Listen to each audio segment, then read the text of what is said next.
Where are we at here? We are. You don't even need to see it. I'm going to intro it. Okay. All right. I don't even know what's going to be said. Just All right. shoot.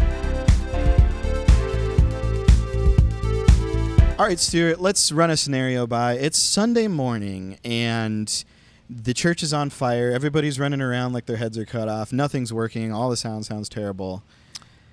High tension. Mm-hmm. Now, that's a little over the top. Yeah. But some Sundays, based on churches you're sitting in, you might think that was what was happening based on the human interactions. Yeah. What are some ways as sound guys that we can help bring that tension down? Well, let me paint a picture on top of your picture. Ooh, picture in picture. Picture in picture. So I was at a church plant, mm-hmm. and there was a lot of changes that happened that Sunday. And these people in particular are very chill. Sure. So it's not nearly as a dramatic of a story as the picture you're painting. Right. But we made a bunch of changes. We're doing stuff. I'm training a new tech mm-hmm. on Sunday morning on the fly. And so the band's up on stage and they're practicing. And they've gotten through like the second song. And I'm over here. We're talking nuts and bolts. We're talking about the console. I'm showing him. He's asking questions, all that kind of stuff.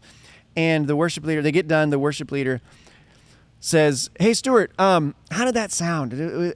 Anything need to change?" And I could just tell immediately because I pick up on this kind of stuff, the psychology of this kind of stuff. People, yeah. He's looking for.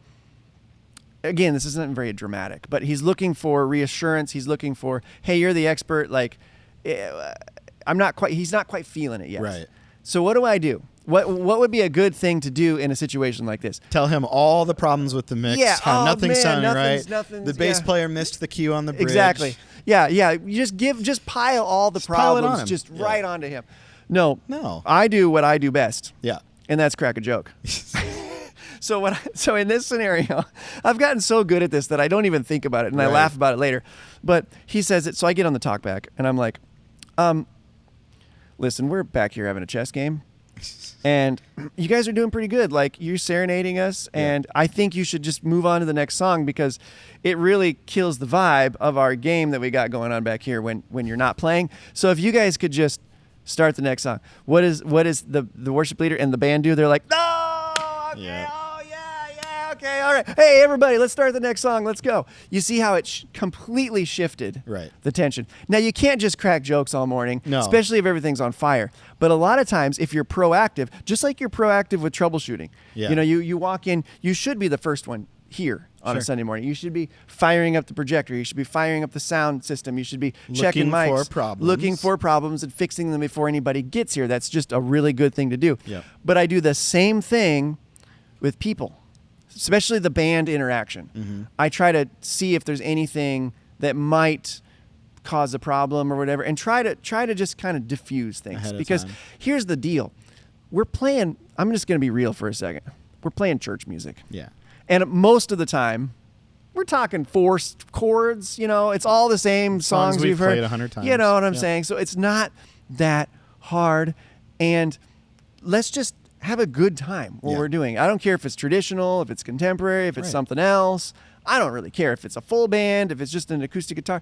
Does not matter. It doesn't have to be stressful. Yeah. And I think we introduce a lot of stress, and I think if we can kind of fend that off and be proactive, especially as sound guys. Man, I've worked for those companies where the sound tech is just high strung. And they're just not fun gigs. No, and not on fun those at all. days, we're spending 18 hours running a festival, and you've got that sound guy who's just a jerk and yelling at you all the time, and nothing's ever correct, and everything's being run wrong, and it's all being done incorrectly, and you're just, man, like that just kills the whole vibe. It does. And Big time. Sunday service should be fun. And if I've learned anything, and this will probably offend some of you worship leaders, and that's okay, you're sensitive, but worship leaders tend to be really high-strung on Sundays. And my encouragement to them is the same as what I would say to the sound guy. Like, let's just chill out. Yeah, absolutely. It's Sunday service. I know some churches call it celebration service, right? Like, we're supposed to be having fun. So if I'm working with a worship leader who tends to maybe be a little micromanaging, maybe they really worry about whether the minor 7 chord on the bridge is correct, or they're concerned that the lead guitar is playing over the piano player. If they're one of those guys who are kind of looking for those issues, as a sound person, I'm going to just spew positivity all morning. And so I don't use as much humor as Stuart. That's the thing. Like, you got to be yourself. Yeah. But they'll ask me, and they're asking you because something in their mind is concerning them. They don't know what it is. It probably has nothing to do with the issue they're going to ask you about. But they're asking you because something inside of them, deep in their soul, is saying, I don't feel good about something. Correct. So they'll say, hey, how'd you think that sounded? And the truth is, it doesn't really matter how it sounded. It doesn't matter. What I'm about to say isn't going to change it, but it could make them all feel better. So I like to go with, hey, guys, man, that sounded great. I really love what you guys are doing with that song, which is true. I'm not making anything up. No. Like, I'm not going to go pick apart if I thought something was... if I think a guitar's out of tune, I'll say like, "Hey, I think you should tune your guitar." Yeah, obviously. But like most of the time, I'm going to be their cheerleader. Like, man, you guys are really playing together today, or the set is sounding great today, or man, we've got this room dialed in. And I like to use words like I like to be, again, proactive. Mm-hmm. They finish a song. Let's say it's I don't know why I've been saying the second song. Sure. They're done with the second song for the practice. Yeah. I'll go up with my iPad. They'll be like, guys, how does it feel? Like I'm not asking.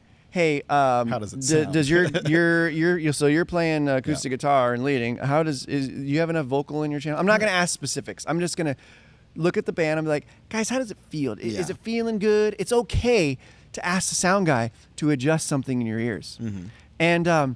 And so just I get up there and I'm like, everybody loose, everybody good, everybody, proactively. Then we have a conversation. And I've got an iPad. If it's a digital console, I've probably got an iPad. And I can, well, here's your mix. Like, do you want a little less track? Because track will cover that up. Right. Or I see you have a lot of pad in your mix. Let's pull that down and see if that feels better. We just have a little conversation. And then I don't even care. A lot of times, nothing changes. Yeah. Like, nothing changes in the mix. What changes is that the musician is like, oh, man, this sound guy is really... Yeah, they feel taken care of. They feel taken care of, and it drastically changes because I've done things where I've moved it up, and then they've told me to move it down. Yeah, but it didn't matter because I was proactive to ask them how they feel. Yeah, it's a lot of what we talk about on this podcast is like, as a sound guy, connect with your team on a human level. Yeah, and that's the thing is you search on the internet. You're gonna find things that are talking about best way to route your monitor. What frequencies do you EQ out of a vocal? Yeah, I don't know.